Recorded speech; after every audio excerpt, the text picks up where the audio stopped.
Hey, it's me, Putri and Riva. And welcome back to Horror, podcast horror. Kita akan membahas suatu kejadian horor yang dialami oleh seorang satpam di kampus yang berada di Yogyakarta dengan judul Mereka yang Ikut Berjaga Malam.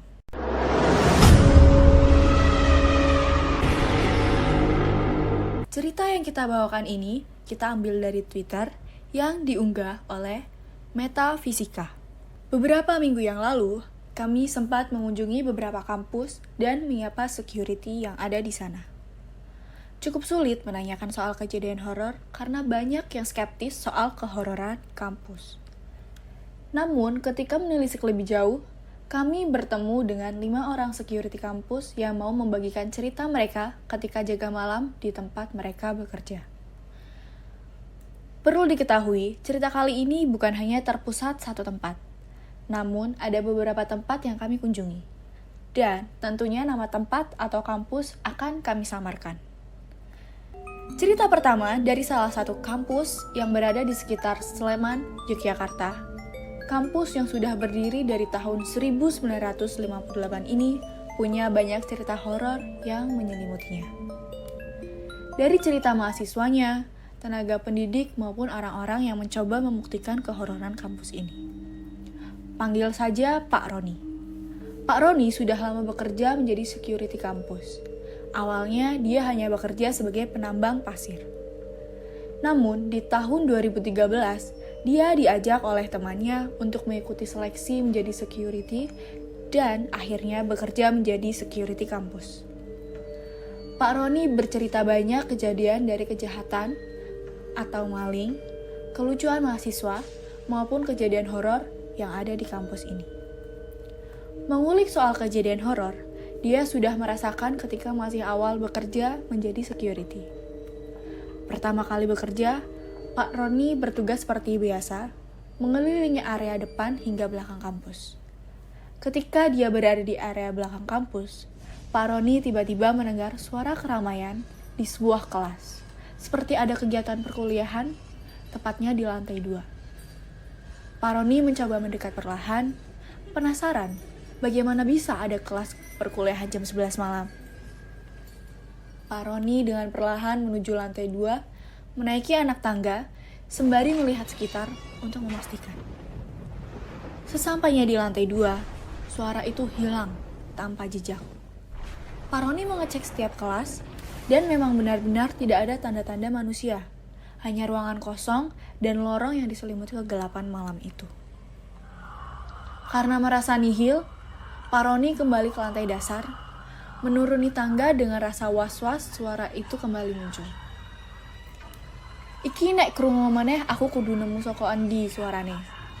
Yang artinya, kalau aku dengar lagi, aku harus nemu suaranya dari mana. Begitulah rasa penasaran Pak Roni waktu itu.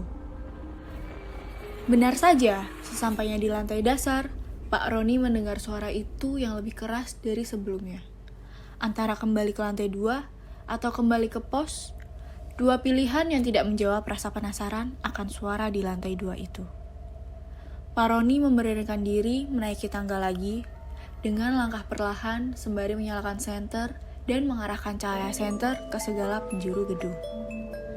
Langkah Pak Roni melamban ketika membuka gerbang teralis lantai 2. Perlahan dibuka gerbang itu berjalan melewati tembok sebelum melihat lorong lantai. Tidak ada bayangannya, di lorong yang gelap itu terlihat dengan jelas sosok anak kecil yang tiduran di sepanjang lorong, bergelantungan seperti kelelawar dan anak-anak yang berlarian penuh tawa. Pak Roni lemas, terduduk lesu dengan senternya mengarah ke lorong itu. Antara percaya dan tidak percaya, namun benar-benar dia lihat dengan mata telanjang sosok yang bertebaran di lorong itu. Pak Roni seketika berlari ketakutan, membanting gerbang teralis sekeras-kerasnya.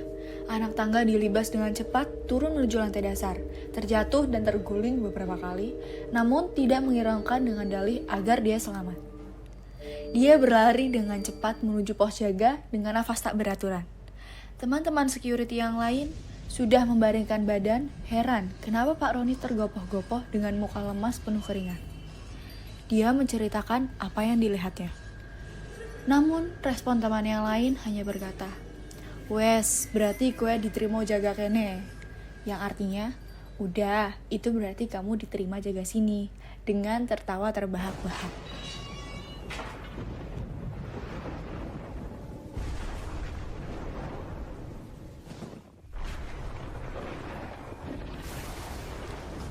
Masih dengan orang yang sama, kali ini Pak Roni mengalami kejadian yang tak kalah menakutkan bersama temannya yang sudah senior. Sebut saja Pak Rebo. Di tempat Pak Roni bekerja, ada salah satu gedung yang dianggap paling angker. Tempatnya di sebuah gedung perpustakaan. Dari cerita senior satpam lain, banyak yang sering diganggu ketika berjaga di perpustakaan. Karena memang sudah sebagai kewajibannya bekerja sebagai security, dia diminta oleh sang komandan untuk berjaga malam di perpustakaan itu, karena kabarnya akan ada demo besar-besaran esok pagi. Alih-alih agar tidak ada yang menyabotase perpustakaan yang masih satu gedung dengan gedung birokrasi kampus. Pak Roni dan Pak Rebo berjaga dan berkeliling sekitar gedung perpustakaan, memastikan tidak ada mahasiswa yang masuk ke dalam gedung. Tepat jam 11 malam, Pak Roni berkeliling dan masuk ke dalam lorong rak buku satu persatu. Dengan senter kecilnya, Pak Roni selalu mengarahkan senternya ke setiap sudut lorong dan sesekali mengarahkan ke jendela panjang perpustakaan. Sudah beberapa lorong yang dilewati, namun ketika memasuki lorong ke-6, Pak Roni mendengar suara batuk dengan nada yang agak berat. Pak Roni merasa itu adalah Pak Rebo, karena tipe suara yang hampir sama dengan suara Pak Rebo. Suara batuk itu datang lagi dan arah suara berada di lorong keempat. Pak Roni kembali untuk memastikan sambil memanggil nama Pak Rebo. "Pak Bo, niku jenengan." Tidak ada sautan sembari mengarahkan senter ke semua sudut lorong. Pak Roni terus memanggil nama Pak Rebo sembari berjalan menuju tempat mereka tidur, tepatnya di sebuah ruang tunggu. Pak Roni agak bingung tidak ada Pak Rebo di tempat itu. Karena sebelum dia berkeliling, Pak Rebo masuk tertidur pulas beralas tikar. Pak Bo. Pak Roni terus mencoba mencari keberadaan Pak Rebo hingga keluar gedung. Namun, Pak Rebo tidak menampakkan batang hidungnya. Ketika Pak Roni kembali ke ruang tunggu, Pak Roni menemukan sebuah kertas yang tertulis, "Dik, aku metu golek madang. Mau kowe tak goleki ra ono." Nah, kui mas aneh, padahal aku pas kui mau keletan sak ruangan, mosok koncoku ra weruh aku. Nah, itu mas anehnya. Padahal aku pas itu cuma kepisah satu ruangan, masa temanku nggak lihat aku? Begitulah penjelasan Pak Roni. Cukup heran bagaimana bisa Pak Rebo tidak tahu keberadaannya sampai meninggalkan sebuah kertas. Pertanyaannya, siapa yang batuk tadi? Masih Pak Roni anggap adalah suara batuk Pak Rebo. Dengan dalih, Pak Rebo belum lama meninggalkan ruang tunggu. Selang beberapa jam, Pak Roni terbangun mendengar suara azan dan heran tidak ada Pak Rebo di sampingnya. Dia bangun dan mencoba berkeliling lorong dan semua ruangan dan tidak menemukan Pak Rebo. Pak Roni akhirnya memutuskan untuk ke pos jaga satpam dan ternyata melihat bayangan Pak Rebo masih terjaga di dalam pos security dengan semua kaca ditutup rapat dengan kain. "Loh, kok ditutup kabeh, Pak? Poyo weruh nek ono maling." "Loh, kok ditutup semua, Pak? Apa ya lihat kalau ada maling?" "Wedi aku weruh pocong mau bengi. Takut aku lihat pocong semalam." "Nang ndi, Pak?" "Di mana, Pak?" "Ning sampingmu turu, di sampingmu tidur." Ketika Pak Rebo kembali dari membeli makanan, Pak Rebo ternyata melihat Pak Roni yang tertidur dengan posisi memeluk sosok pocong. Awalnya, Pak Rebo mengira itu adalah guling.